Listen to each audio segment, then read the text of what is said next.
ദഹി ബെങ്കൻ എന്ന് പറഞ്ഞൊരു ബംഗാളിഷ് ഡിഷാണ് നമ്മളിന്ന് ട്രൈ ചെയ്യാൻ പോകുന്നത്. അപ്പോൾ ഇതാ വഴുതനങ്ങ ഏത് ഷേപ്പിലും കട്ട് ചെയ്യാവേ. അതിനകത്തോട്ട് മഞ്ഞൾപ്പൊടി, മുളക് പൊടി, കുരുമുളക് പൊടി, ഗരം മസാല, കായപ്പൊടി, പിന്നെ ഉപ്പും കൂടെ ചേർത്ത് ലേശം വെള്ളവും കൂടെ ചേർത്ത് നല്ലപോലെ പുരട്ടി മാറ്റി വയ്ക്കുക.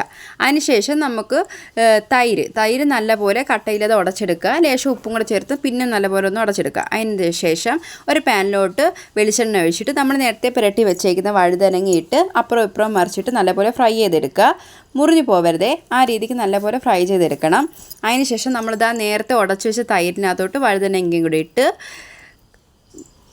ഇട്ടതിന് ശേഷം പിന്നെ ഒരു പാനിലോട്ട് ലേശം വെളിച്ചെണ്ണ, കടുക്, ജീരകം, കൊച്ചുള്ളി, കറിവേപ്പില, വറ്റൽമുളകും കൂടി ഇട്ട് ഒന്ന് വറുത്ത് അതിനകത്തോട്ട് താളിച്ച് കഴിഞ്ഞാൽ നമ്മുടെ ദഹി ബെങ്കൻ എന്ന റെസിപ്പി ഇവിടെ റെഡിയായി. അപ്പോൾ എല്ലാവരും ട്രൈ ചെയ്ത് നോക്കുക. ചോറിനോടൊക്കെ കഴിക്കാൻ നല്ല അടിപൊളി റെസിപ്പിയാണ്. അപ്പോൾ ഓക്കെ, ബൈ, താങ്ക് യു.